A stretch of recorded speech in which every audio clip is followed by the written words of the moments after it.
You ready to go? Ready to go. I'm ready to terrify. Ah! Yeah, Why? I know. Why isn't the clown called Terrifier or Terrifier? I mean, I don't know. I mean, that'd be a better name. Well, that's the thing, though, isn't it? Slashers always have really unassuming names. Well, apart from Ghostface, like you have. If you would, never heard of Jason Voorhees, you're like, oh yeah. Oh, I met a guy called Jason Voorhees at the weekend. You'd be like, oh yeah, okay, cool. Like Michael Myers, you're like yeah. But Art the Clown, it's kind of a nice little, reference to slashers that have, pretty normal. Well, I mean, Art the Clown's not a normal name, but I think it's better having the clown after it rather than just calling him Art. Like Pennywise. We'll get on to Pennywise. I need to talk about that. Well, Pennywise is technically Pennywise the dancing clown, but no one calls him that. They just call him Pennywise. He does his... But Art the Clown, I must admit, Art the Clown, every time someone's talked to me about him, it's always, oh yeah, it's Art the Clown. You're like, okay, yeah, good point. Yeah. And that's our intro, as we like to do a bit of preamble, into episode 23. Welcome back to the Dreadcast. Welcome back, everyone. Hello. What did we do last time? I was thinking about this before we started recording. What did we do? It was X. We did X. Oh, shit, you're right. Yeah, I completely forgot about that because we wanted to do Pearl, but obviously... We've hit a bit of a slight bug with some of our films. we had Pearl lined up, we had Terrifier 2 lined up, and Hellraiser lined up. Yeah. And I think it was a few days ago that I sent you a text, and it was, so we can't watch Pearl in the UK. we now can't watch Terrifier 2 in the UK. We now can't watch Hellraiser in the UK because they've all just not been released in the UK, which is, quite frankly, it's rubbish. Every time at the end of any podcast, we'll come up with a plan going, oh, we should do this week, then we should do this that week. I know. And this will fill up the next 2 months. It then ends up being, we can't do that now. We can't do that one. No. See, I'm fully expecting to buy my ticket for Halloween Ends to get into the cinema on Friday night, sit down for them to be a big sign saying, sorry, we're no longer showing Halloween Ends in the UK. I'm like, great, cool. In your region, yeah. Unfortunately, please travel 2 hours down the line. Yeah, I hope that film's rubbish. But anyway, I digress. Yeah. We'll get with that. Will be coming soon. But yeah, this is episode 23 of the Dreadcast. Welcome everybody. I am Tom. I'm T. Hello. Hello, and we're bringing your birthday, one of your birthday films, because we did Grindhouse for me, which is 2-part. Your birthday's in December, but this. Like you said, we were going to do Terrifier 2, so we were going to do Terrifier 1. Right. It makes sense. Yeah. But we can't do 2, so we'll do 1. And this is your one. This is your episode, basically. You've gone on about, ever since I know you, you've mentioned, I know you sprinkled in a conversation, you mentioned this film, and I'd never seen it. No, yeah, it's true. And I will bluntly say now, I am glad we are doing this because this film is brilliant.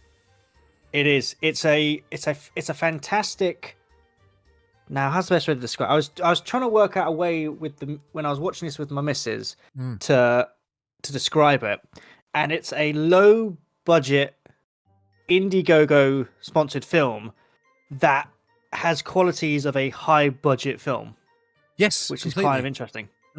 Completely, I got very big vibes of a 70s, 80s grindhousey film. Exactly. It felt gritty, but felt quality. There was a quality to it, rather than a cheap indie film. It might feel like it's shot on a really dodgy camera. The lighting's off. There's Beast the Bunny. There's crew members in the background. This was very well shot. Oh yeah, it was. It's great. Obviously, when you watch the film, you can see that they were limited. Well, they were limited in terms of set locations. The whole film pretty much takes place, I would say, in 2 locations. You have the pizza place and you have the abandoned building. Because I reckon, obviously, throughout the film, you have the art studio. Sorry, well, not art studio. Not the art studio. The news studio, that's the one where she's being interviewed at the start of the film. God, I forgot about that entry scene. Oh wow! But I reckon though the news studio and the morgue are in that building because to be fair, I was watching it last night. I remember looking at the morgue location, going, "That just looks like a locker room. Did you just like get into like some changing room? That looks like it." As long as it's set dressed well, you can hide things. So you can see that they were limited to set locations, but I think, to be fair, I mean, if you think about, I mean, like a film like Saw, it's all one location with maybe some flashbacks, but it is all pretty much just in a building. I mean, same with like Friday the 13th. It's all in a campsite. So you don't really need too many set designs, but I think what they lacked in set locations here, I mean, they made up for it in terms of, the music was quite interesting because there's not a lot of it. No. Except for when it's the tension building moments. That's the only time you'll hear it. And then as soon as the tension's gone, that's it, the music's away. As far as the music, it's not too... It's intense, but it's not too bassy and loud. When the jump scare happens. It's not... Yeah. There's not much of that at all. And there are jump scares, but jump scares are normally... They're normally enhanced by predictable. The loud music. How can we... It's... I mean, if you were to probably take jump scares, if you were to take the music away from them, you'd probably be able to watch them going, oh yeah. But it's because that music crashes in, that's what kind of jolts you a bit. Yeah. So, Terrifier. Very simple film. Very simple film. Oh, very basic. I mean... So pretty much. I mean, it is... I will state, this is the second feature film talk about in this entry. Yes, this isn't the first time we've seen Art. So, Art the Clown was originally, I believe it's Damien Leone. He's the writer and the director for this film. He created a series called All Hallows Eve, which was made up of, I can't remember exactly, I think it's 2 or 3 shorts that he did featuring Art the Clown that they put into one called All Hallows Eve, and they built this really cool story around it where a kid finds this tape, it's Halloween, as usual, and he goes, I want to watch this weird tape that this bloke gave me in a funny looking clown suit.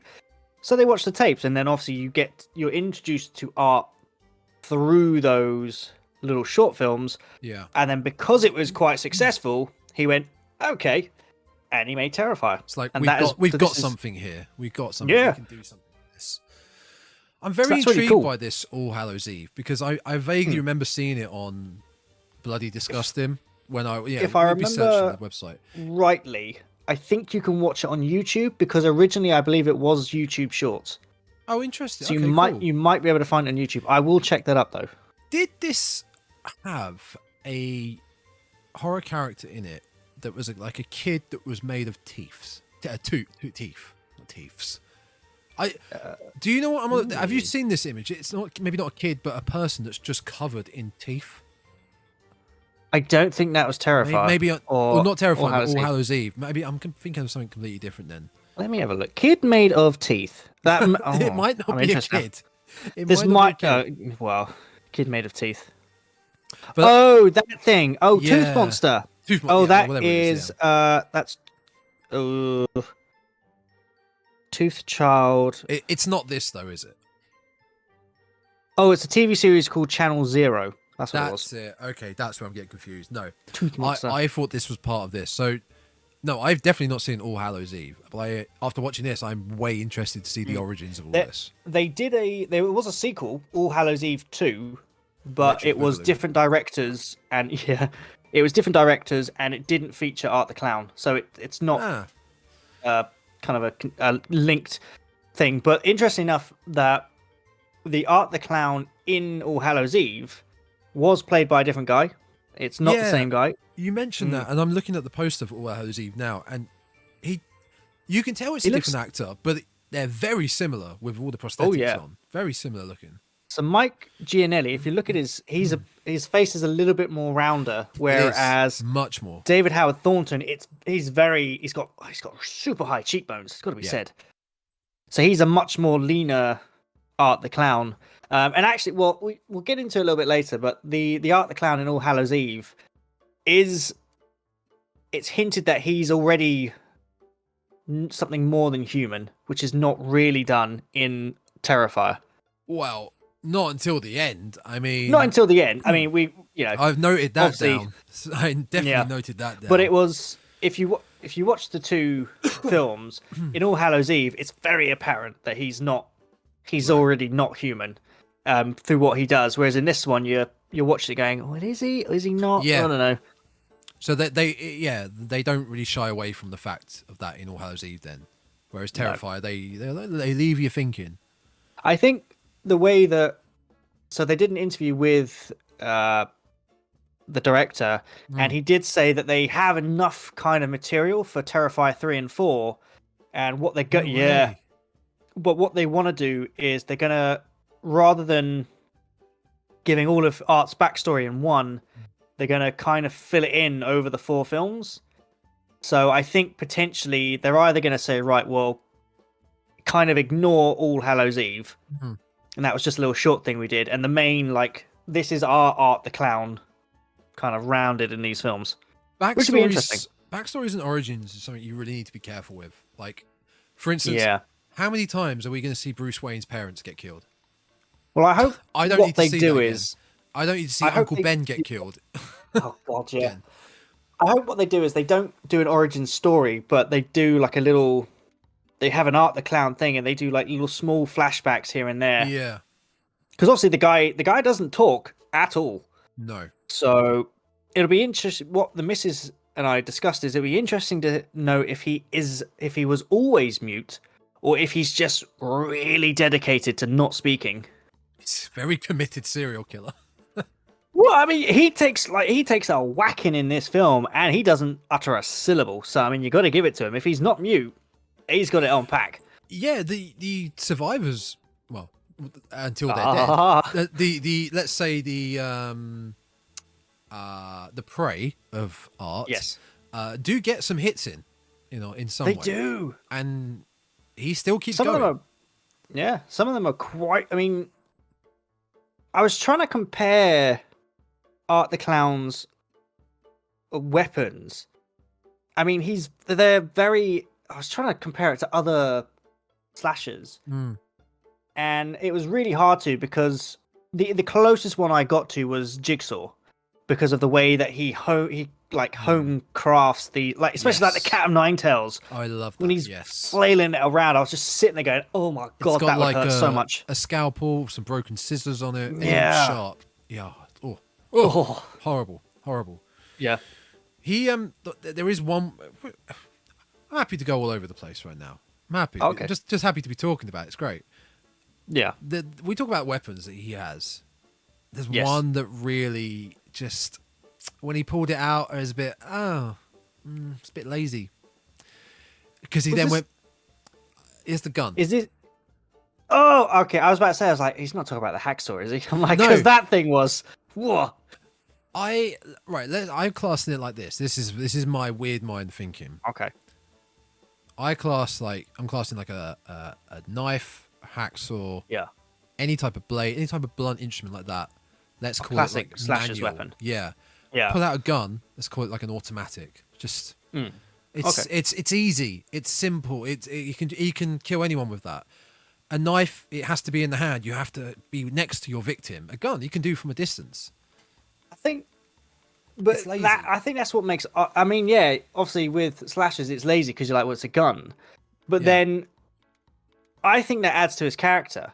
So in, it's Tara. Is Tara? No. Yeah, Tara. So there are 3 main ladies in this film. You've got Dawn, Tara, and Tara's sister Vicky.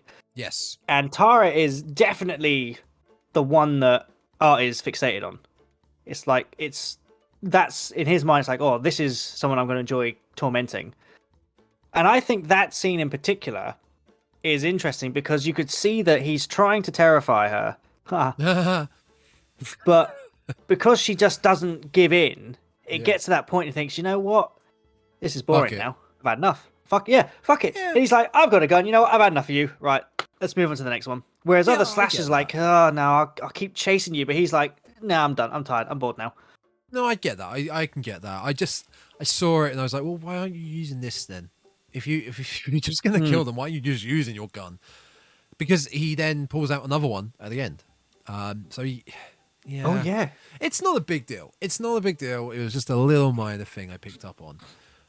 But you mentioned the girls, so Yes. the simple premise of the film.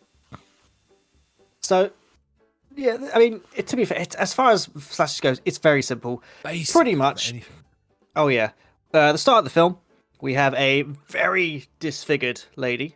She's being interviewed by a newsreader. She's the survivor of a Halloween massacre.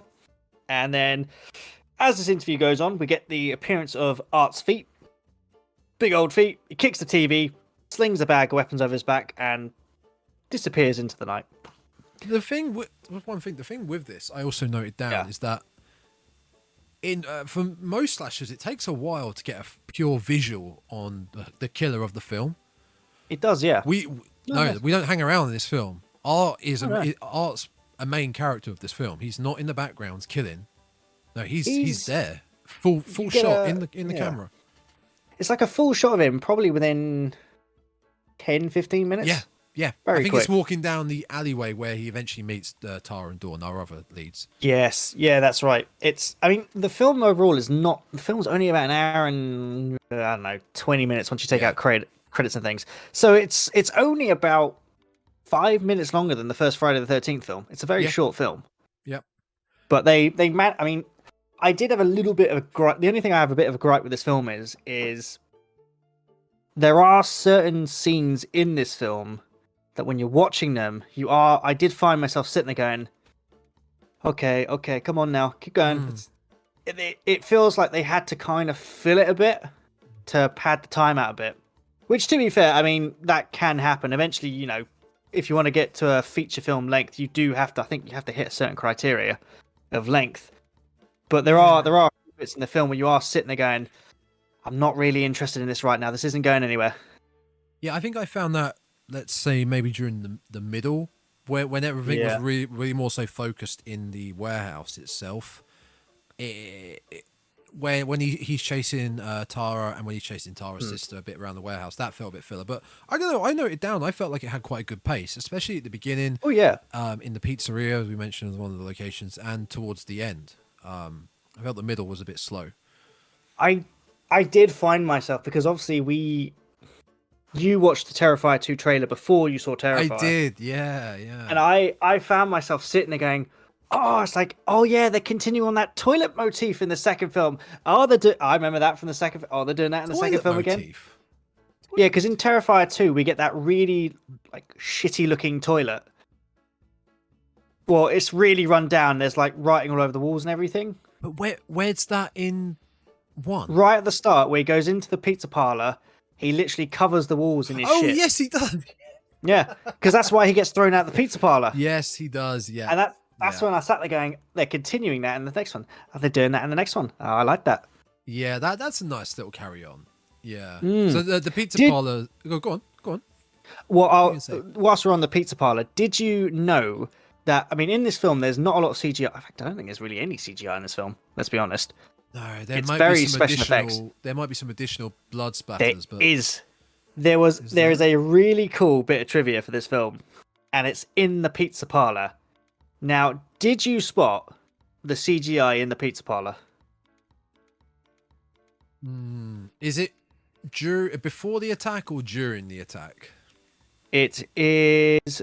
It's before. It's when we get into the pizza parlor. Yeah. It's right there, and it kind of sets up the scene for when one of the pizza guys is killed. Then and his head's cut off. I did no. Not. So when we get to the pizza parlor, yeah, the director, he filmed all. He actually changed it apparently to a pizza parlor because he wanted it in a butcher's place, but the two main girls are vegetarians. So he went, okay, we'll do a pizza place instead. And so they filmed the shot. They did everything. They filmed the rest of the film, and it got to the end, and the guy went, you see, I really want this to have much more of a Halloween feel. So that jack-o'-lantern that's on that middle bit, it's not there. That's completely CGI.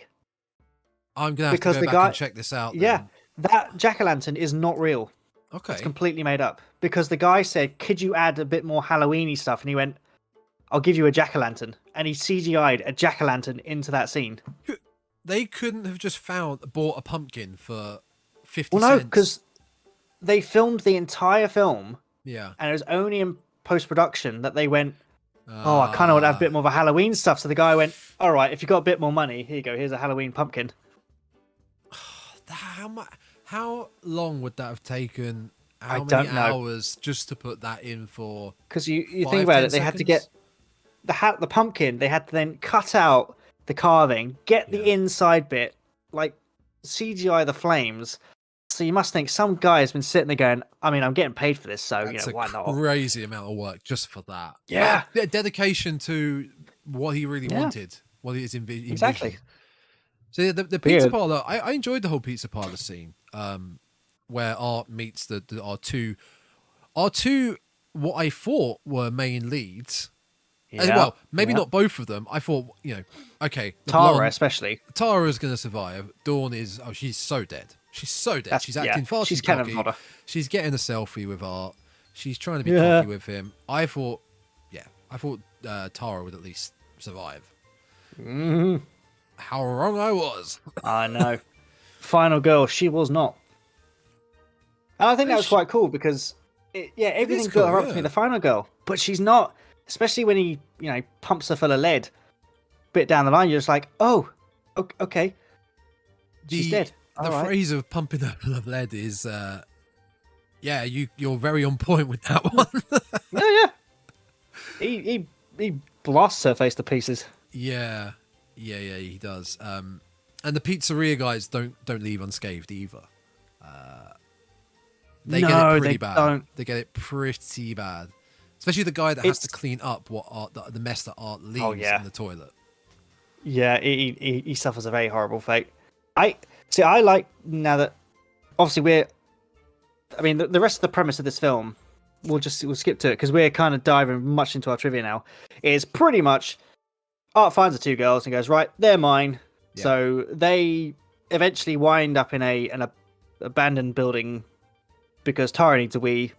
Dawn is captured. There's a exterminator that lets them in because Mike Tara the exterminator go to the toilet and she's desperate. So that's how they get him. Basically, so Art kidnaps Dawn by getting in the car. She freaks out, and then blood and guts ensue. He tortures loads of people. He kills a load of people. We'll get to a certain scene in a bit because it requires its own breakdown because it's such a shocking scene. But I mean, we'll get to it.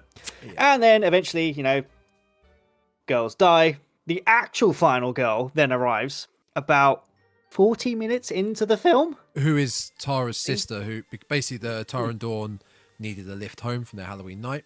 Yeah. Tara had rang her sister to come pick her up, so she is on her way to pick up the girls. Yeah. Unfortunately, while she's on the way, madness ensues. Yes, and then we get to near the end.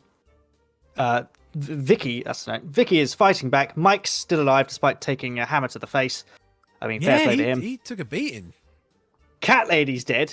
I mean, crazy. Oh no, sorry, Crazy Doll Lady with the baby, the doll. The homeless woman who also lives in this abandoned warehouse as well. Yeah. So she's dead as well. And then we get to the end. Art is, he's cornered by the cops before he can kill Vicky. Sorry, and he blows his own brains out. Sent to the morgue, where he resurrects, and whoosh, off we go. Terrifier 2, somewhere down the line. But that is basically the plot of the film. It's basically the plot. Yeah, it all occurs in this dingy, grungy, gritty warehouse, which is really grungy, isn't it? I love that setting for a horror film because it reminds me of Saw 1 and Saw 2 when they're set in that house, that massive house. Because it makes you think of there's windows, but it makes you think you're so isolated in this building. You've got a stairway that leads up there. You've got this door that leads. They're like mazes. These warehouses that you see, especially in Saw 2. There were corridors that led everywhere to these trap rooms, and that's what this warehouse felt like. Yeah, it did. I liked it. I felt like I was watching an early 70s slasher film. It had the grungy type look to the film. Yeah. There was not much music, and it all relied on practical special effects, which this film has an abundance of. Man, the practical effects are incredible. They're incredible for the fact it's an Indiegogo film. Yeah, that's what makes them even more incredible. That's why, as I said at the start of this episode, it's a super indie, low budget indie film. Yeah, but they managed to fill it with high budget type of special effects and things, which is great. Yeah, completely. Now, one other thing about the plot. So, Tara's sister Vicky, did you say? Yes, so Vicky is the sister. Name. Yeah, so she ends up coming to the warehouse, back and forth with I think it's Pennywise. At the end, runs her over with a car. He blows his brains out, but she's still alive. They find out she's still alive. Now, the last scene is her coming out of the hospital a year later, and that's right. We find out she is the woman from the first scene of the film who was doing an interview about her horrific night on Halloween. But that's right. One thing I was a bit confused with this is that when we see the woman at the beginning, who we find out is Vicky, her face is so disfigured. It's like a burn. Oh, yeah. It looks like a burn victim, like 10th degree burns on her face. I'm not. When she got hit by the car that Art was driving, she didn't look like that. No. Do you not know? Oh, do you not know how her face got like that? No. Was it he was eating, right? He's eating her face. When the police come on, he's picking bits off her face and he's eating it. I saw that, but he wasn't. There wasn't much of it. He didn't seem like nom nom nom nom nom nom nom.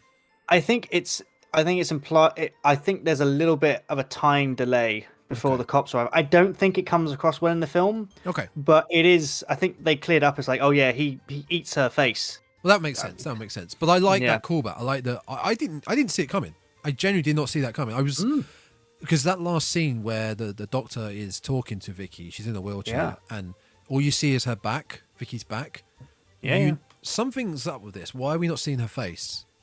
And then when she turned around, you're like, oh, it was her.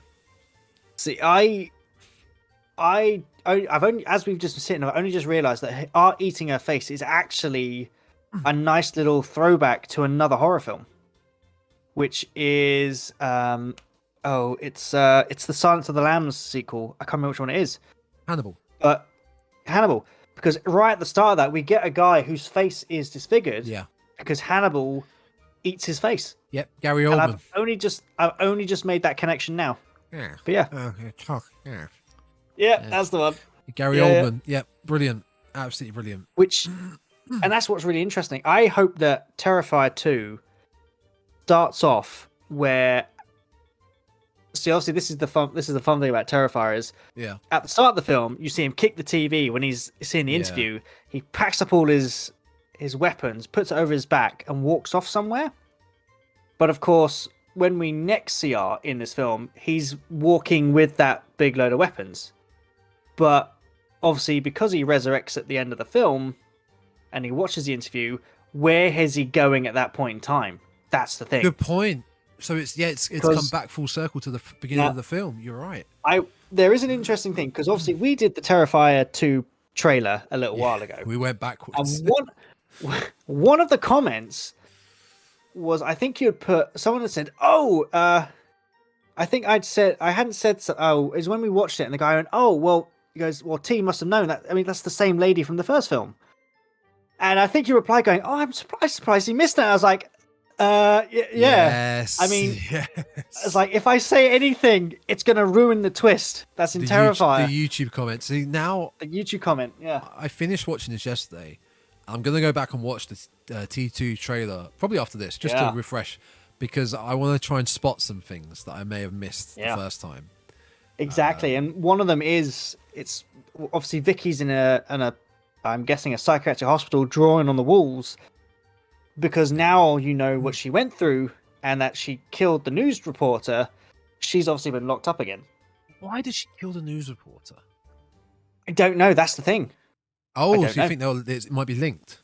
And that's why I think that what is going to happen is the start of Terrifier 2, Art is super pissed at Vicky and so he goes to find Vicky, and that's when everything kicks off again. Well, that's the theory anyway. Yeah. No, it's a good theory. It's a good theory. When I watched this film, because obviously until we saw the Terrifier 2 trailer, this is the only art that we get. And I felt that the Art the Clown in Terrifier, when you see him in the Terrifier 2 trailer, he seems to have a little bit more of a comedic edge to him. Like they've kind of readjusted the balance a bit. There was the shot. He was in like a costume shop, and he had like the silly glasses on. But he kind of has a little comedic aspects to this. He doesn't have it in this one. He's doing the clown mannerisms where he's doing like funny faces in the pizzeria. But they're not too many in this film. But in the Terrifier 2 trailer, it seems that they've really gone, okay, tell you what, let's ramp that up a bit. Yeah. And get it going. Because I felt that Art is a weird combo of Freddy Krueger with the comedy, but he's also the silent type like Jason, Michael, and Leatherface. So he doesn't speak at all. Even when they're getting hurt, they're just like, no, not going to say a thing. He's the ultimate silent type, because even with Jason and, let's say, Jason and Michael, who are pretty much mute, that you still get the grunts and yeah, that's right. Like whenever they're hit or attacked, there's a little bit. He is 100% mute and silent, which is even creepier. I think it's way creepier. I saw the tweet you did after you saw it, which was you compared it to Pennywise, and I was like, I know, right? It's like you would if you had these two in an alleyway. I guarantee you, people who watch the films would probably go, "I'd rather go hug Pennywise than this weirdo." Man, I like the original It. I like the original because I love Tim Curry. Everyone loves Tim Curry, and he's brilliant. Yes. I wasn't a fan of the remake, and I never saw part 2 because I wasn't a fan of the remake. Looks wise, which we'll get onto in a minute, art trumps Pennywise. Oh yeah. In just terror. Yeah. Oh, it's gonna get played out, that isn't it? I know. He's so much more creepy than Pennywise, and when Pennywise talks, and everything works with art. Yeah, it also helps that David Howard Thornton, who is Art. He had trained as a mime, so he could do a lot of those things that they do. Yeah, I still think one of the best things in this film is right near the end when Vicky's yelling him to leave him alone. I know exactly what you're going to say. He's just sitting there, I laughed my head off. Yeah, because he's trying to stab her through the door. Yeah, and then he replaced it with a honk, just to honk at her. Yeah, what I really love about Art. I mean, he wasn't in my top 5 horror films, but I kind of wish it was now. What I really liked about Art is they unlike other like clown killers. Yeah. Art really leans into the clown type motifs. They have that weird little honky toy. They have the small tricycle.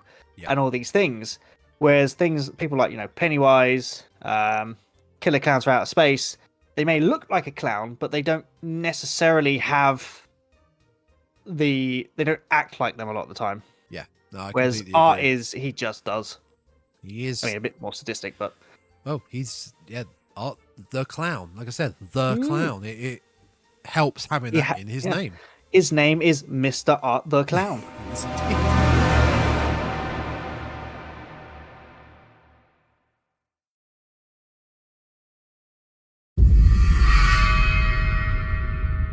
So I hope that NECA release a Art the Clown, because I noticed the other day. I know I'm very jealous with the showcase here.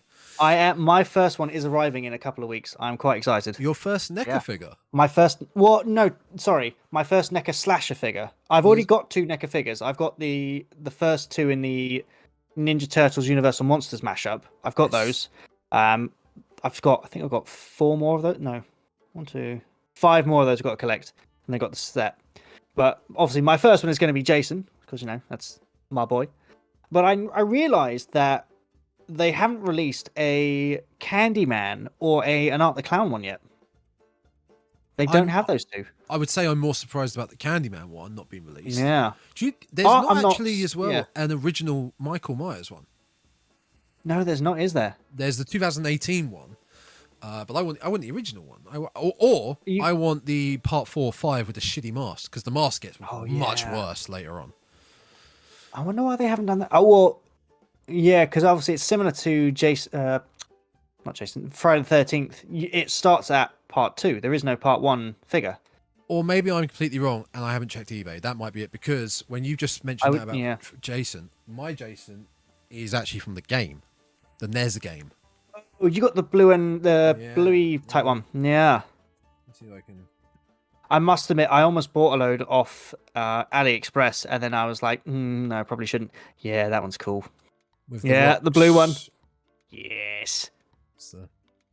Oh, that's so cool. Yeah. I'm getting my first one in a couple of weeks. I'm very excited. So, do you want to tell us which one your first one, or do you want to wait? Do you want to reveal it on? Well, I'm going to reveal it because I think that'd be nice. Because obviously, what I want to do is I want to build a few more up, and then I like the idea of exploring our collections, because I think they're quite nice. Yeah. Tell you what, this is not big enough. This needs to be like this. Audio listeners, I am pointing to my video game collection, which is about 10 times the size of my horror collection, and that is not good enough. I don't have any of them here. Mine are in my I have 2 in a cupboard in another room, so I can't bring mine out right now, but there you go. In time. We are still new to this. In time. Exactly. But yeah, an art figure would be brilliant. I'd love that. But yeah, whilst I know that they haven't released an art one yet, I mean, let's face it, art is probably still growing in popularity, because he is they only finished filming Terrifier. It must have been just after 2020, so it's a very recent franchise. Will definitely bump it up. Oh yeah. But I am very surprised that there is no, unless I'm mistaken, they have released one, but so far as I've checked, there is no Candyman for NECA figures, which is very surprising. Yeah, very, very surprising. I'm not the biggest Candyman fan, but I know it's got such a big impact in horror movie history, so I'm very surprised, especially when it's Tony. Oh, hang on. It does exist. Oh, does it? Oh, I must have missed it. Wow. Because I was on the NECA website and I was trying to find it and I never could. Okay, it's on Amazon. I can't. There's no buying. Oh, here we go. $69.99. It's the only one on here. It is Tony Todd. Nice. It's not boxed though. It's not boxed like this. No, it's been discontinued. Yeah. A lot of them would have been. It's plastic on card. It's not boxed, but it still looks great though. It really looks like him, and it's got a replaceable head with bees coming out the mouth. Nice. Oh yeah. That's beautiful. Yeah, I mean, even if it's not the same box, if you want to complete your collection, I might have to do it. Yeah, no, that's a really nice one. I'm sure that, to be fair, I'm sure you could probably get a custom box for it. Someone will be able to make one for you. I thought so. Yeah, but. Yeah, a Terrifier one would be fantastic. I'd love that. All right. These normally come with like accessories, should we say, right? Yes. So let's say this Leatherface one. It's got a machete. It's got an axe, a little knife, the hook, a hammer, chainsaw, and his female mask. So let's say 5. What would Terrifier have? What would Art the Clown have? It would have his cat o' nine tails, or would he just be a bag? Ooh, see, I would say, having to think about his weapons that he has in this film, I would say it's probably going to be the cat o' nine tails. Oh, it'd be the hacksaw. Let's face it. It would be the hacksaw. And I would probably say he'd have a change of face to have like that, because he gets a lot of blood splatter on his face. So it'd be a change of a head. I would probably say it would have to be a plastic bag then, because he doesn't use. It might be the pistol, to be fair. Although I don't know, maybe he uses the knife a lot. Like he does, yeah. It's not. I think obviously the hacksaw is used more for a kill than say a knife is. A knife is like his. wound the victim first, then finish them off with something else. It feels Yeah. like. He might have the pizza guy's head, the Halloween pizza guy's head that he did. Oh, a little could have model that. tricycle. Little model tricycle. Oh, and the yes. horn. Oh, and the horn. Yep. Gotta have the. There you go. Necker, if you're listening and you haven't made an Art the Clown figure yet, we've just given you an idea. I'm sure Necker are going to be listening to this. I'm sure I they reckon will they be. I'm sure they listen. I follow them on Instagram. Now, we mentioned the hacksaw. We should probably talk about the hacksaw kill. Yeah. I mean, I was waiting for the camera to pan away, but it kept on the kill. It doesn't turn away. Oh, no, it doesn't. It stays there. This is probably the most graphic scene in the graphic moment in this entire film. I mean, without doubt. Even in sort of Michael Myers, Ghostface, Jason, Candyman, Chucky, like debuts, they never had anything quite as graphic as like Art the Clown. For a debut killer, no. This tops it. So I will just give a bit of interesting. So the Dawn actress, so she refused to be untied during takes for this. So she said, "Do not untie me. Okay. I need to feel helpless, so don't untie me." So they went, "All right, we'll leave you strung up like that. We won't take you down until everything's finished." Speaking of which, she is upside down. How would you describe? Not crucifixed. Her arms are. She arms are tied behind her back. Like a star. She's tied up like a star upside down. Oh, she's held upside down, kind of like sort of escapologists do when they're getting dunked upside down in a water tank. Yes, yeah, that'll do. That'll do. See, now, obviously, I've seen this scene maybe 2 or 3 times because I've seen this film a few times, but you haven't. You've only just seen it for the first time, so I think it'd be interesting to hear what you thought because this is your first time seeing this. Well, did you understand what I meant when I messaged you after I saw this scene about the film that this was taken from? Well, not taken from, but I feel was Bone Tomahawk. Yes, Bone Tomahawk. This happens in Bone Tomahawk. It does. There was a name for the actual kill itself. There was a name to describe the kill, and I can't remember it. Bone Tomahawk, if I remember rightly, had extra sound effects to it. It's really horrific. Bone Tom. There was a name. Oh God, hang on. It's like the Blood Eagle from like Midsommar that they did. Yeah, like it was called the Eagle. Oh my God, what did they call it? Oh God, there's a picture of it. Oh, it's horrible. Oh. So anyway, couldn't find the name of the kill while you're still looking. So in Bone Tomahawk, if you've not seen it, it's a great film. Apart from this, this kind of comes out of nowhere in Bone Tomahawk, where these troglodytes, they're basically troglodytes, cave people, shall we say, hold up one of our main characters upside down, and they basically use a tomahawk axe to cut him down the middle from his genitals down to his head, straight down vertically through his body, and it's chop, chop, chop. It's horrific. But the difference with Bone Tomahawk and Terrifier, the camera pans away to Kurt Russell's reaction quite a bit. You still see it, but not as much as Terrifier. Terrifier, Art the Clown, he first teases cutting Tara's head off. Wait, does he do that first? With the hacksaw? Yes, he teases her first. He's tormenting her because he hasn't revealed Dawn yet. So Dawn's hidden behind a canvas sheet. Yeah. But yeah, he's trying to get her to react. He's trying to scare her with the hacksaw. He keeps like waving it in her face. Yeah. And I think when she doesn't react, that's when he's like, okay, should I cut your head off now?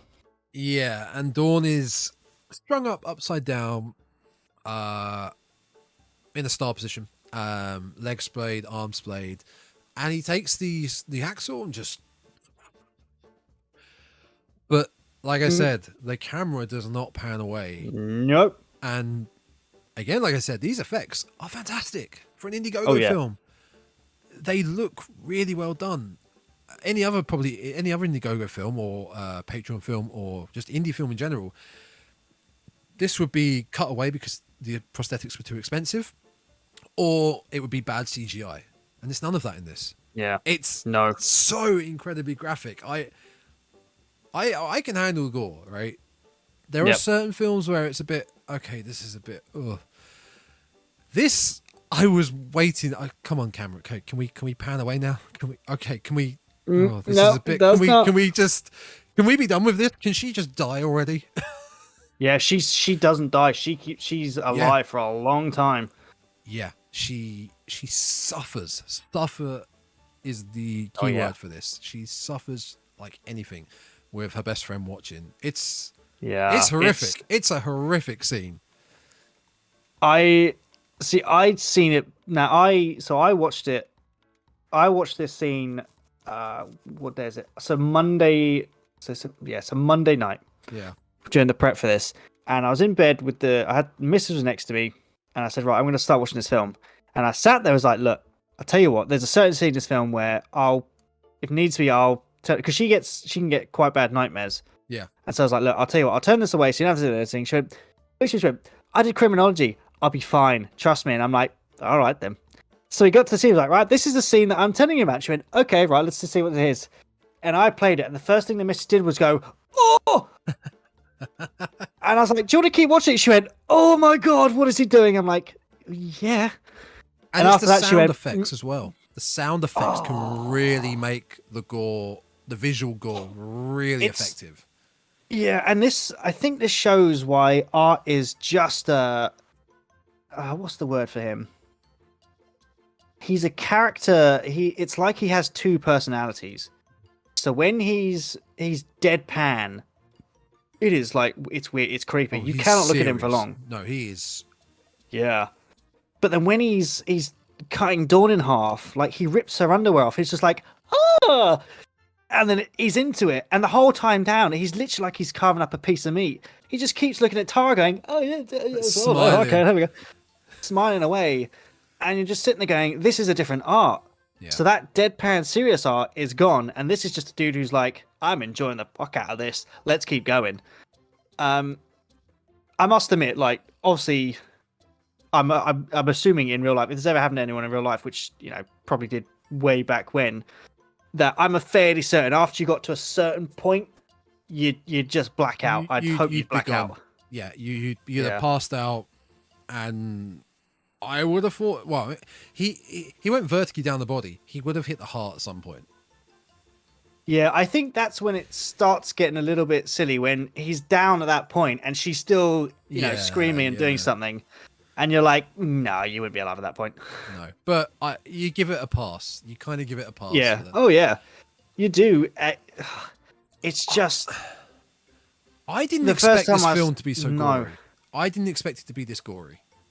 And this is what's interesting, because as we said earlier, I don't know if it caught on the episode, was that they showed her, they've obviously Terrifier 2 is out in the US cinemas, and they've already, I mean, it's got critical acclaim, but there are people who are being sick watching this film because it is so over the top.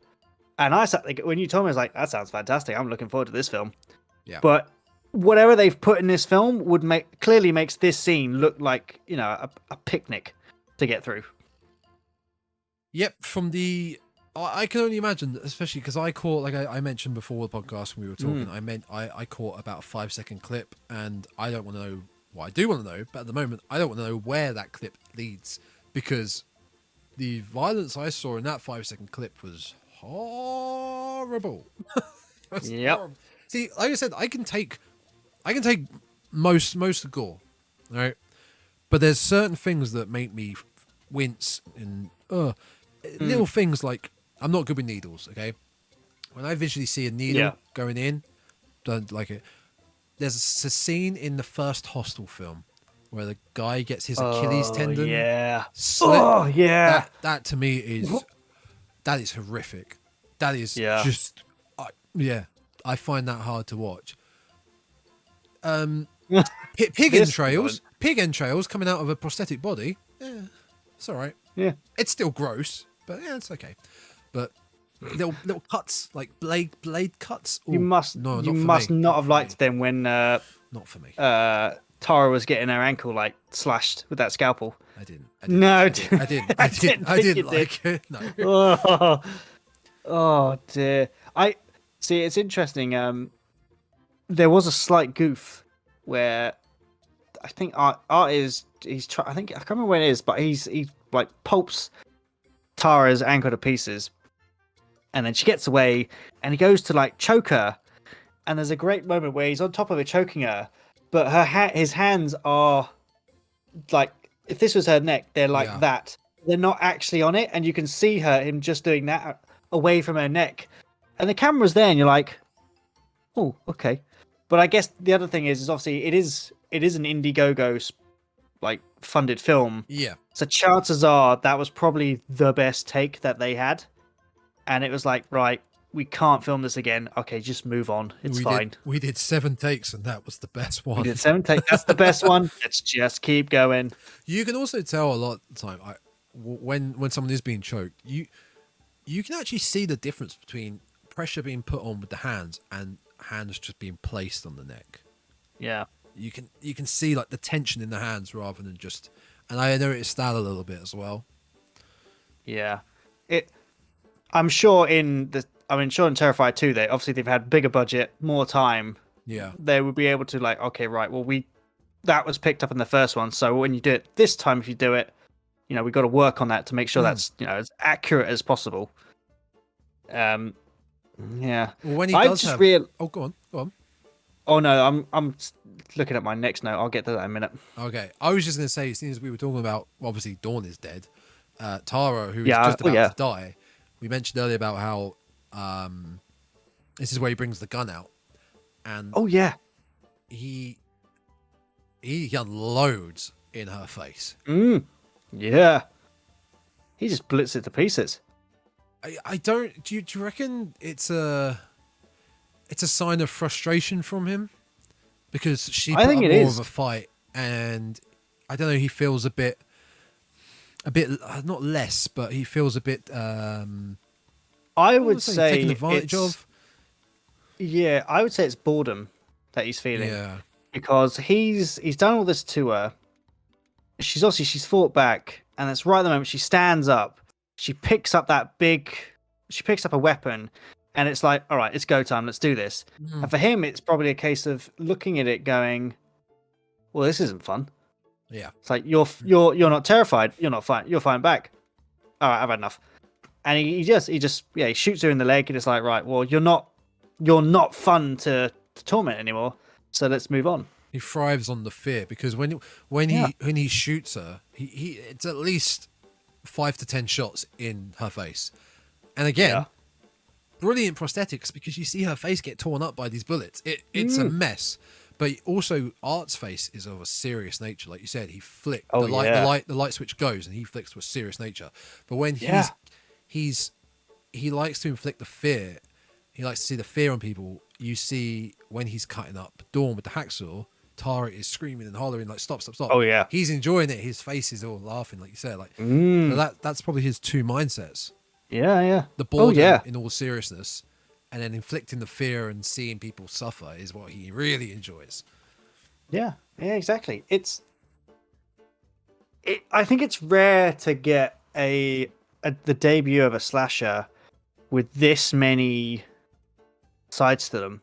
It's very odd. Most slashers are very one-dimensional. You have Michael Myers is right. He, as a kid, he was born evil. He grows up, and it's like, I'm going home. Anyone gets in my way, I will just kill them. Jason loses his mother, goes, I'm gonna kill anyone who steps on my woods. They're very one-dimensional. My yard. Yeah. Whereas Art, we have this guy who's already pretty much fully formed. Yeah. Where he goes, right, I love to terrify people. I love to torment her. This is great. And then when he doesn't get what he wants, it's, all right, well, I'm not happy now. All right, I better move on. I'll find somebody else. But there's another moment where the crazy doll mother, I guess we'll call her. Oh, yeah. I keep forgetting about her. Yeah. She sees him trying to kill Tara. Yeah. But she runs away, and she tells Mike that he's going to kill us. Well, I've seen everything, all these things. And later on, she finds him with her doll. Yeah. And she tries to reason with him, and he shows genuine affection for her. He allows her to stroke her head, and you're watching it going, oh, okay, so is it just certain people he does this to? Does he have like a weird mother type complex that he never had a mother? He's sucking his thumb as well. He's a bit simple. It acts a bit simple. So it's great to see that there's already 3 layers to this character that we're seeing. Now I'm just gonna throw it out there. Crazy Doll Lady does not survive. She gets horribly fucked up by Art. Yeah, just a bit. I mean, she wasn't really a big factor in the story in general, to be fair. No. But let's say her skin and hair played a really good creepy part.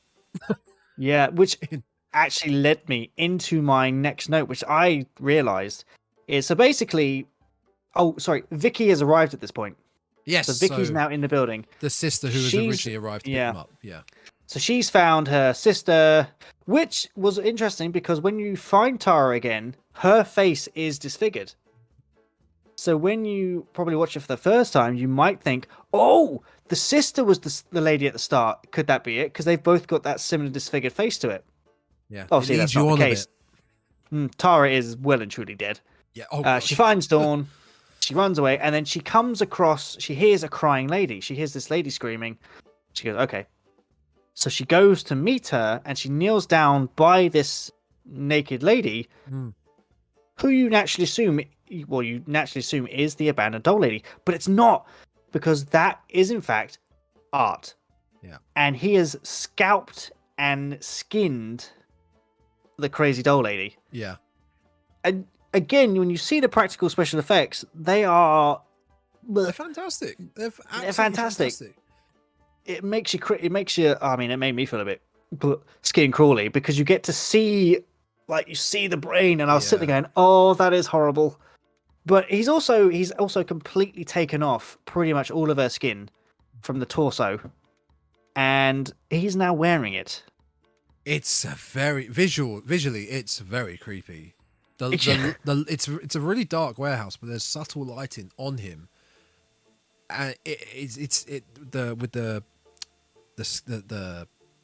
face, the woman's face on his face, the hair, him creepily walking around. He's very slim as well, and it's just odd. It's very creepy. Now, I must admit, the way that he was walking and doing that, I kept looking at him, and obviously he's very slim bloke. This is.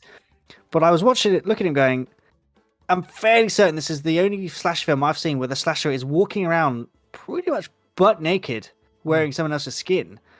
And I had to do a double take, and I was like, no, he is naked. Yeah. And I've never seen that in a slasher film before. No, this one of my actual first points, this kind of leads on to that. Is he human? Because he has a human body, but is the nose real? Is that a prosthetic? Is his chin? It's very up in the air. Is he human? Because the rest of his body looks all human.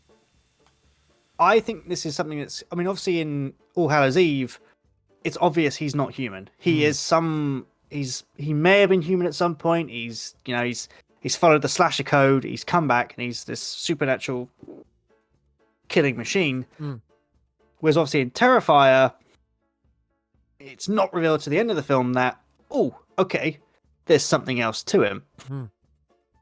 So I hope that in Terrifier 2, we get a little bit more about him. We find a little bit more. And if they do Terrifier 3 and 4, that we finally get all the pieces and we're like, oh, so that's what happened to him. Okay, he was always mute. This and this. What I think would be interesting is if, now most slashers, they always have some sort of a tragic backstory. Yes, so Michael Myers he killed his sister, locked away. Jason lost his mother. Candyman was tortured and killed by an angry mob. Chucky's mother, I think, beat him as a child or something like that. They've all got a really sad, really traumatic childhoods. Yeah. It would be so cool and a twist if Art the Clown just had a happy childhood, but was just an evil fucker. I could see that happening. Yeah, easily. Like, he had a lovely childhood. He grew up and then just went, you know what? I just want to kill someone. Yeah, I could easily see that happening because he doesn't show any remorse one bit. No. You get that with some of the, as we always go back to, some of the other killers. There is a certain point where you see, I want to say human side to say Michael. There's a part, I believe it's part 4 or 5, correct me if I'm wrong, internet, where he's chasing Jamie and you see a tear come down Michael's face and then he loses again. Oh, okay. But you get that slight humanistic part of him. Jason is more so, he's corrupt in his mind, more so like in part 2, where our main lead girl is trying to pretend to be his mother. So he sort of goes back into the trance of mother, but then goes back to being evil. There is nothing with Art. No. He's evil. He's just pure evil reincarnated. Now, because I'm looking forward to seeing. I'm a huge fan of the Terrifier series, only because in Terrifier 2, there's a moment, and it's a really quick moment, where it's the girl who's dressed up as the angel costume, and she's going ballistic over something. Yes. And it skips to a scene of Art going, "Oh," and he's genuinely shocked. And I wonder if he's watching someone do something that even he's like, okay, that's a bit weird. Bit much for me. It's like, oh, I hacksawed someone in half, but oh no, I wouldn't do that. Hey, I'm out of here. Whoa, hey. Whoa. Slow down there, Nelly. A couple of things I noted down that I love films like this where it's a small cast. Yeah, it's very small. You get to focus your attention more on the characters rather when it's a smaller cast. And the acting wasn't horrible. For an indie film. For an indie film, it was very. I mean, the actress that plays Dawn is known in the horror circles, so she's done a few before, so she knows kind of the whole like how it runs. Yep. But yeah, overall the acting was. I mean, I give 10 out of 10 for the guy playing Art. He just he nailed it completely. Yep. And I can't wait to see him do more. But yeah, the acting in this wasn't for like you said, for an indie film. It was very good. Yeah, not horrible at all. One note I specifically wrote down, which is more from my background as a big wrestling nerd. I mentioned this, I think, on another episode. It might have been when we did the Terrifier 2 trailer reaction. Is that in the wrestling world, when there's a death match, so you're going to get blood. You're going to get blood and violence. Yeah. Wrestlers normally wear white because the blood shows up more. I noticed that with this. Like, he is covered in white. Oh, yeah. It's in a dark atmosphere and there's light, like really good lighting. So he shows up better. The white is brighter. Blood on his outfit really shows up. Vicky is wearing white. Oh, she is. She's got the white flannel. So the blood again shows up really well. I doubt it's related, but it's just something I picked up that like it really works, especially in the horror movies. It really works. You wear black, you're not really going to see much blood. No. So it got me thinking. I'd love to. It's one thing I'm now definitely going to try and pick up on whenever I watch another. I go back to any slashers. Did you see how I think it was? Where Art's costume, he's got this little I don't know, clowny top hat type thing on the side. The black one, yeah. It's pretty much his outfit is he's got two like big clown boots on. He's got like fingerless black gloves. Yeah. And the rest of his body, it's like a quarter, like half of it's like white, black, bits and pieces. But what I thought was really interesting was the hood that he's got on. The makeup that he puts on is so well done that at times when you're looking at him, you can't actually see the fold of the mask. It looks like it's all just one. It's just Art. That's all him. It's like it covers half his forehead, comes over his ears, comes down his cheekbone, and just goes under his chin, and then it's his face. But everything else is covered. And you're right. It's blended so well. Oh, yeah. I only noticed that it was in the bit where he meets the doll lady. I was like, oh, that's in certain lights, you can't see the lines of the mask.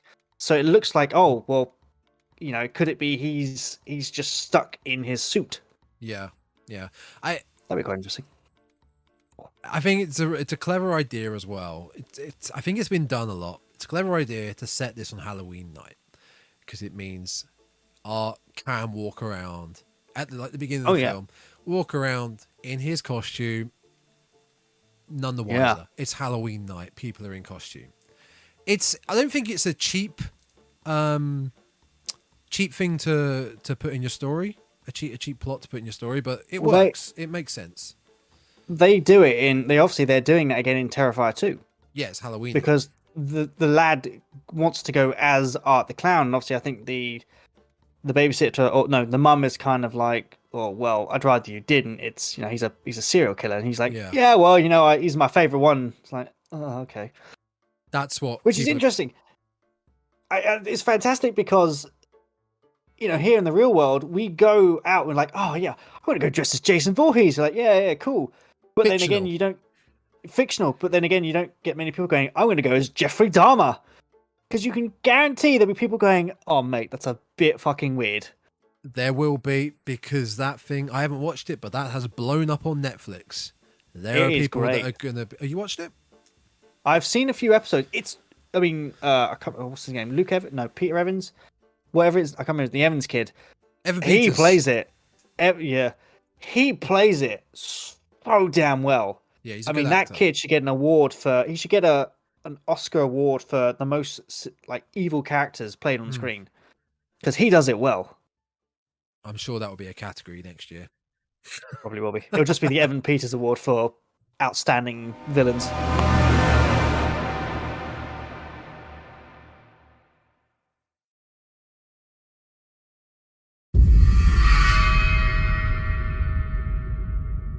I tell you what, I'm really intrigued to now watch the Terrifier 2 trailer.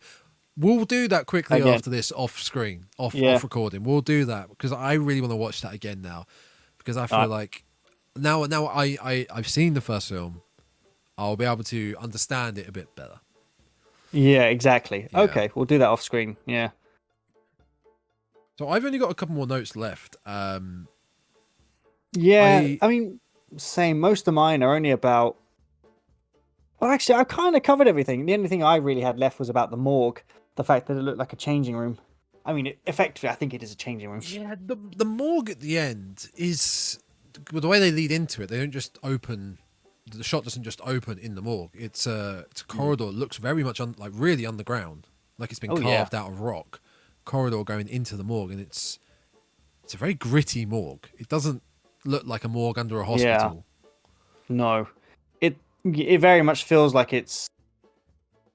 they were able to find a space where someone went, okay, well, you can use it you got like half an hour, you can use it quickly. Yeah. And they're like, all right, get in, cover it with medical stuff, film, let's get out of here. And as far as the morgue, as we mentioned, we were saying about is he human or not? There's clearly some sort of supernatural thing going on here with the morgue. Yes. Stuff gets spooky, and it's quickly. In theory the only bit of supernatural bit that happens in the film, and it kind of comes out of nowhere. I didn't feel like it really fit. Like I don't mind him being alive still, but the fact we've not seen anything supernatural from him throughout the whole film, suddenly now with the light he makes the lights flicker in, the phones ring in, it felt a bit. I think this is why the writer has said that they're going to explore his backstory. Obviously, if they're like, oh, he's not supernatural, well, when he stands up, you can see there's a bit of brain hanging out the back of his hood. It's like, you know, most people don't survive that. He got stabbed in the eye. Most people won't survive that, so he has to be. And again, in All Hallows Eve, it's clear he's supernatural. He is already some sort of, you know, he's gone through something that's given him these sort of powers. I did find it interesting though that when the paramedics bring him in, and they look at the, I guess the coroner, go, right, well, they're pretty messed up there, and he's like, that's all right. Once you've seen an 8-year-old baby microwaved, nothing scares you. You just sit there thinking, that must have been disgusting. Yeah, but also I'm thinking from a writing perspective, trying to so the what are they called, a mortician? No, so I would say in the States a mortician is our version of an undertaker. Right. Okay. So what was it? What was he?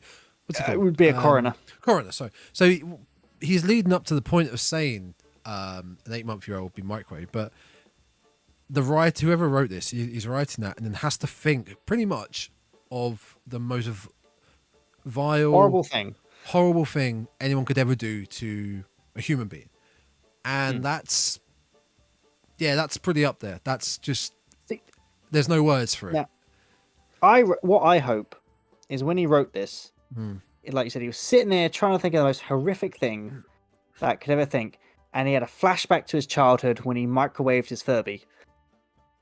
I was wondering where you were going with that. Yeah.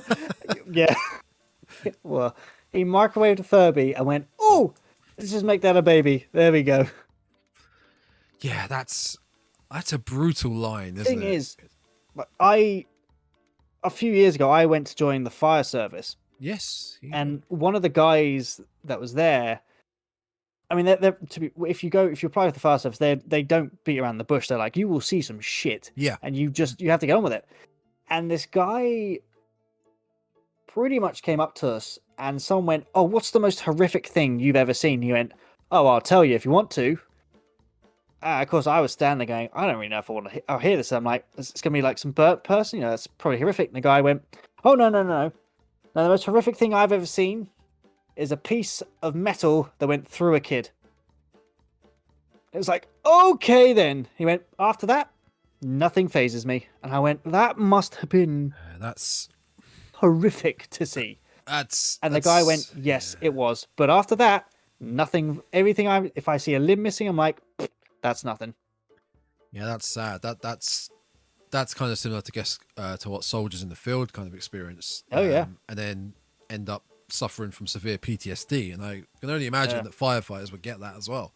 I mean, even coroners, people that work in the morgues, dealing with that on a daily basis is kind of like a roulette. What's coming in now? Like, it could be anything. I dated someone before I met my partner who was a veterinary nurse, and she let me in a little bit behind the scenes. And people who work in fields where they come across, I don't know, dying animals, dying people, their sense of humor goes super dark because that is the only way they can deal with it. Yeah, I can only imagine. Yeah, and when I went for the fire service, they let us in on some of the code words and things they use, and I must admit I was trying hard not to laugh, not because it was a really funny thing, but because when you hear, they're just like, "Oh, sorry, you can laugh because it's the only way we can deal with this thing. It's the only way we can deal with this death. You just have to laugh." But not in a ha you died, but one ha okay, right, I've had a bit of a wobbly moment, let's move on. Yeah, because if you take it yourself so seriously, and it will start to affect you, and you'll burn out, you'll completely kill yourself in some sense of the words. I mean, I give full props to them because completely, and that's what this character does. He says it in such a deadpan way, like it's nothing, because I guess to him it would be nothing. Once you've seen that, you've seen everything. Yeah, and it's great because the next thing he says is, "Oh, by the way, you guys owe me dinner, some bacon, some deep fried bacon." He's like, "Yeah, okay, I'll get you some bacon." He's like, "Yeah, that'd be nice." Really wants his bacon. It's like, opens up. Oh yeah, your face is smashed in. Okay, then all right, off we go. Who's that? That's the Mike. Mike, because he gets curb stomped. Yeah, the exterminator who was knocked out for half of the film.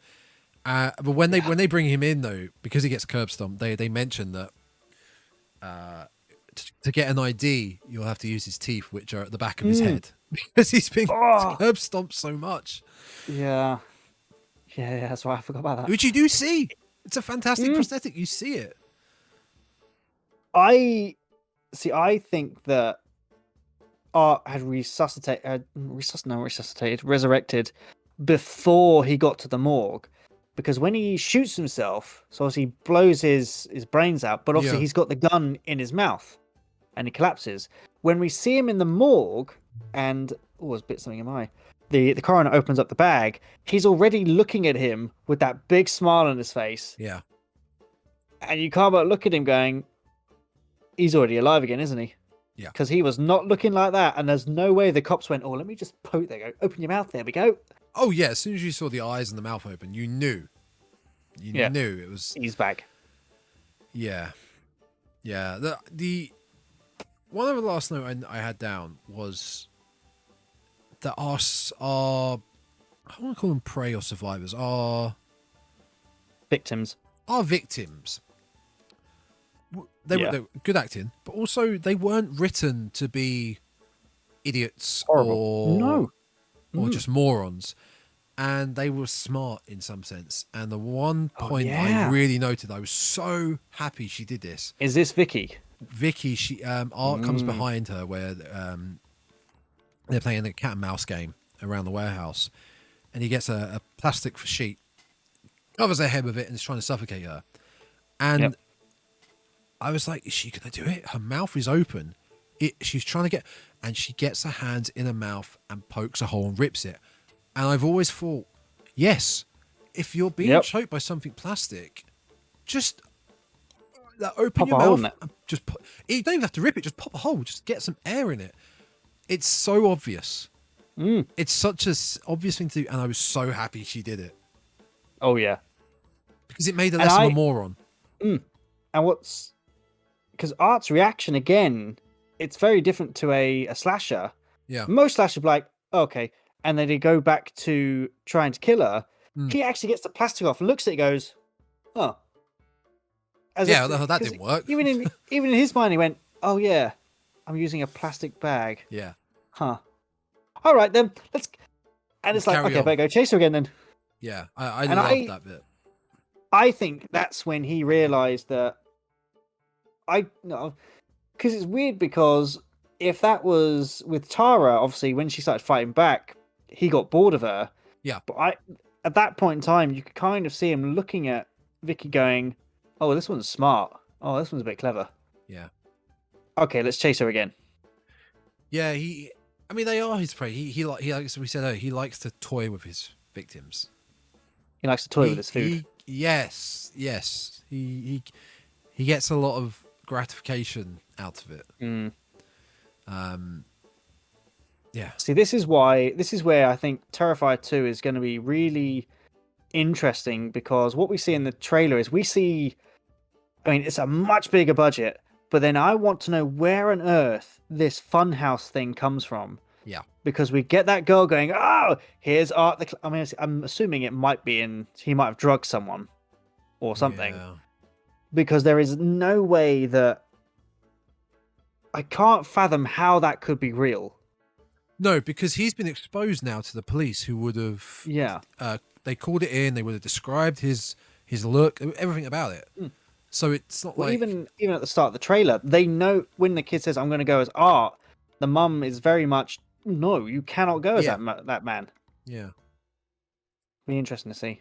Very intriguing, yeah. The last note I had was in the credits. It was a really nice touching... The what? The special thanks, or in memory of? The memory of. Yeah. I thought that was really nice how they said in memory of Wes Craven, George A. Romero, and Toby Hooper. Yeah. I thought that was so lovely to see that. Yeah, it was brilliant. I did actually, when the credits were rolling, I skipped through just to see if there was anything. And then I caught that the name Toby Hooper just at the top. Hang on a minute, what? Toby Hooper is involved in this? How is that possible? And sorry, it was a memory of. It was a very touching moment. Very touching moment. Yeah. To an all-round great horror film. Oh yeah, it's interesting because this film has only got 5.6 on IMDb. Most people thought it was an all right film, but obviously Terrifier 2 has only been out for what 6 days, less than that, and it's already voted higher than the first film. It's done incredibly well in the box office. Yeah. I'm not sure what the budget was, but I did get the budget for this was, I think, $35,000. It says. Yeah, it's tight. Let me see what the budget for Terrifier 2 was. Let's have a look. How they made this on $35,000, including the prosthetics work, the pay, the labor, everything about it's incredible. It's an incredible feat, and they pulled it off big time. I'm putting my phone like that so I don't see spoilers below a certain point because it'll be spoilers otherwise. Yeah. So the budget. No. Terrifier 2. How much was Terrifier? Terrifier was $35,000. The budget, they made Terrifier 2 on $250,000. And it's already grossed 1.2 million. Yeah. So if the first one was budget of 35,000, I think the product, I think there's no doubt about thinking the production quality is going to be a lot higher in Terrifier 2, which I think we can kind of see in the trailer. That's most of that went on the prosthetics. Yeah, it probably did actually. That's amazing that it's $250,000, and I mean, it just goes to show how if you can write a great story, you don't need massively flashy stuff. I mean, they probably went right. What works in Terrifier is right. We keep the sets to a minimum. We keep the cast small. Yep. We don't rely on over the top CGI, and we just do everything practical because we can get away with it. And we make it look good. Yeah. And clearly it's working because they've already quadrupled their budget. More than that, 6 days. Yeah. It'd be so cool if this had the paranormal activity effect where they made it for such a small amount of money. But I think it is, they said, like, if you were to work out for inflation or whatever, Paranormal Activity is the best, like, grossing film of ever. I think that was $16,000. I remember the number. 16 or 18. And really obviously made millions, yeah. Unfortunately, that series went to shit over the years. It's a shame. Like I think we talked about this in messages the other day, that horror in the UK, as far as theatres, doesn't really get much play. No, big names like Halloween will be out for a couple of weeks when it gets released. Yep. Other horror films, maybe a week or two. Chucky, the TV show. TV shows are different. Yeah, the Chucky TV, it's out. I think it comes out. Oh no, the first episode came out last week. I haven't seen it yet, but the first season was just fantastic. See, yeah, TV shows are different because people can watch them in their home. Theaters, obviously, they have to be. They're a business that has to be open. There's a lot of more services in the theater that have, if they don't get the viewings, it's a waste of a screen showing a film. Yeah, exactly. So horror doesn't really do too well in the UK, it seems, these days, and I don't think a lot of people know of Terrifier. No, I mean, probably not. No, All Hallows Eve was made in 2013, and then it was 4 years later that they made Terrifier. Yeah. And again, it's been another 5 years before Terrifier 2. So in terms of like slasher films, there's big gaps in between the sequels. But I can't imagine with a budget like that, your marketing's not going to be very high. You're not going to be able to do much marketing with 35 grand. I didn't know there was a Terrifier 2 until it pretty much popped up. Oh, there's a Terrifier 2 trailer. I was like, oh, well, all right then. There's a Terrifier 2 film. Nice. I'd love to have that surprise, that feeling that you got with that. Like, I'd love to have seen Terrifier years ago, and then suddenly that pop up, because that's such an exciting feeling that a film you never really would expect to be made, never heard of it pre-production, and suddenly, boom, here's a trailer. Like, whoa, that's so exciting. I mean, obviously I've got to wait a couple of weeks to watch it. I have to buy it on Blu-ray now. Have to. And yeah, I'm gonna get the double. They're releasing a double, so they released Terrifier and Terrifier 2 on Blu-ray. So I'm like, I'll just buy that instead. So it'll be interesting to see what it's like in a couple of weeks. I struggle to buy it. A little bit of OCD. I don't buy like double packs until all the films are done, and then I'll buy them singly. Because say with TV shows, say a shows have 4 seasons, you could buy the box set of oh, this is the whole box set of 1 to 4. And then season 5 comes out and it's a thinner box and they go next to each other. It doesn't look right. I need either them season 1, 2, 3, 4, or I need to wait until the whole thing is out. I must admit, I think that's the problem with, especially with TV shows, is when they go, oh, who was it? I think it was my dad. He bought the entire run of 24. It looks so nice. Like, yeah, it's amazing. Yes. Yeah. I love 24. And then they went, oh, we're releasing 20. I was like, no. Yeah.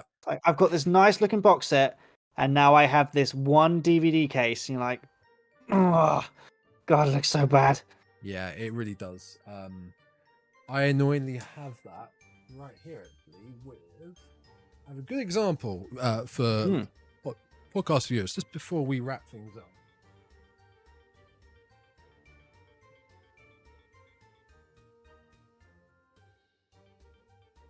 Oh.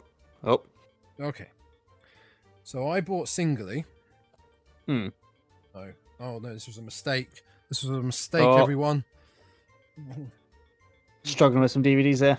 It's all horror related, don't worry. That's all right. There we go. So, I have singly From Dusk Till Dawn 1, 2, and 3. Oh, okay. It's just nice. It's nice to have them, okay? Mm. But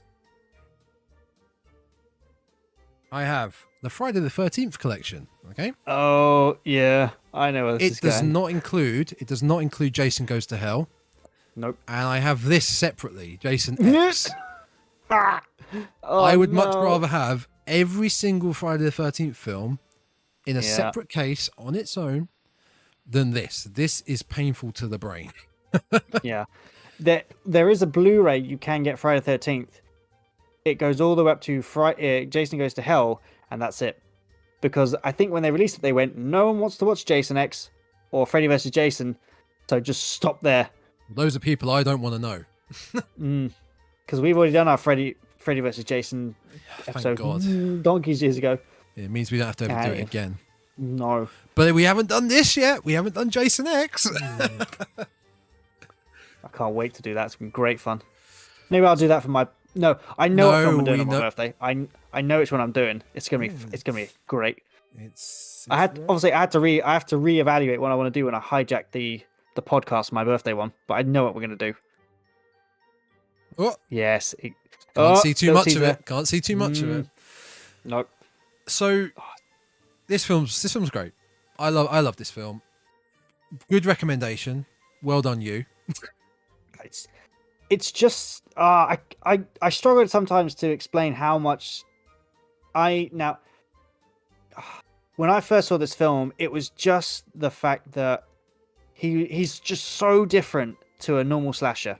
Yeah, completely. Because he's usually over time you come to know the slashers. Mm-hmm. So they're like, oh, okay, so it's a bit like this, okay. But then mostly you're like, it's Michael Myers. All right, he's gonna appear with his mask. He's gonna kill people, and then he's gonna disappear somewhere. Yeah. Whereas with Art, already just only one film in, and we've already seen him show a weird comedic side, like Freddy Krueger. He doesn't say a word, yet he still manages to captivate you into watching him. Yeah.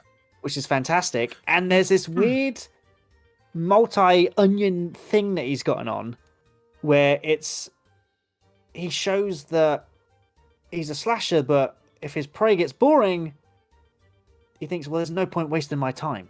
Yeah. What's the point of chasing you? I'll just shoot you and I'll find something else. I'll move on.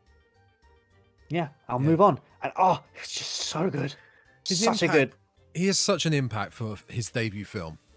He really does. Yeah. And the stuff that he does, especially the hacksaw death, where he skins the woman and scalps her, he flails Vicky to pieces with a scalpel. Oh god, he does. Yeah, with the cat o' nine tails. Oh, yeah. With the cat o' nine tails, or just with the scalpel? Do you mean? So Tara, he stabs her ankle to pieces with the scalpel. Yeah. And then Vicky, he fucking whips her to pieces. Whips the hell out of her. Oh, I mean, I I know it's it's special effects, but even I sat there going, "Oh my god, can you imagine if that was hitting you?" Yeah. And so he's just fantastic. And I think both of us will message people. It was, if you ever came across Pennywise and Art in a Dark Alley, I'd be like, I'm going with you, Pennywise. Why? Because nothing you can do is anywhere as bad as what he's probably going to do to me. Yeah, you're probably just going to jump scare me a bit. You'll jump scare me a bit. I'm like, yeah, that's cool. It's like, at least I'm not getting hacksawed through my groin. Yeah, exactly. So win-win. Well done, you. Yep. Well done. That's half you. your birthday. That's half your birthday done. We'll wait till your actual birthday for your real pick. Oh, I cannot wait. That's a good. And you can see your birthday's in December. That's a good end to the year, which will tie in with our Christmas horror film, I guess. Yeah, well, I'm already looking forward to Christmas because I want to do like a Christmas. The problem is, I wanted to do a Christmas countdown of horror films, but there's not many. That's the problem. So it's a bit tricky. Black Christmas or Silent Night, Deadly Night. Yeah, pretty much. That's about it. Or no, that's about it. I might do like in the run up to my birthday, like the week of my birthday. I might do like I might do something like that. Yeah. But I'll have to play it by ear. I completely forgot to do a build up to Halloween, and now it's Halloween, so there was that. We've got next year. Yeah, I've got like 365 days. Do we have any emails? Oh, I don't know. Let me check. I must admit, I doubt the emails don't really. Socials and YouTube. We have had a lot more people subscribe, but I mean, well, yeah. While you search for the emails, you can find this podcast. If you enjoyed this podcast, please do give it a good rating on all the services that you can find it on, such as Spotify, Amazon Music, Google Podcasts, Apple Podcasts, Podbean, and YouTube, where you are hopefully watching this visual. Hello, everyone. What? We have an email? Comment. No, we got a comment on our Hellraiser trailer. Is that the bot? Is that the bot? No, it's not. From someone called Energizer. Who, wait, ironically, their YouTube Lego looks a bit like the new Hellraiser, the new Pinhead. Did I reply to that comment? You probably have done. I think I did. I mean, some of these other ones do look like they're pretty bottish, let's be honest. There's 2 bot comments on the Slumber Party Massacre one. Oh, how's that doing right now? Because that must be stupidly high. 250,000 views on YouTube. Oh, X has got 1,000 views now. Yeah. 313 views for our Hellraiser one. That was a great. I like that one. 312 subscribers. So there you go. Well done, everyone. Well done. Well done. Thank you for getting here, joining us. So yes, you can also find us on TikTok at the Dreadcast, and the Instagram is _Dreadcast. Oh, it is, yes, at the Dreadcast. I did get it right. Yes, just search on the audio platforms. Just search the Dreadcast. You'll find us. It's on all the major ones. Do share it on all the social medias. Do give it a good rating. Give it all the thumbs up. Give it all that jazz. Our own social medias here. They're not that important as the actual. No, the Dreadcast ones are the most important ones. That's the most important ones. I guess next time. What's next? Oh, we've been it's really cool because for all the run we've been doing the Dreadcast, we've been sitting there going, we have to do Halloween Ends, and now it's here. It's been like a year, and we're finally here watching Halloween Ends. It's either going to be a podcast of us going, it was okay, or it's going to be another Texas Chainsaw Massacre 2022 episode where we go to town on this film. I thought you were just going to say it's going to be another Halloween Kills, because we went ham on that one. We didn't even we haven't done Halloween Kills. The thing is though, I'm already getting PTSD because I have a really bad feeling that the first few minutes of this new film, I'm going to hear those poxy words. Evil dies tonight. Evil dies tonight. Evil dies. I hope not, because I'll be like, no, I'm leaving. That's it.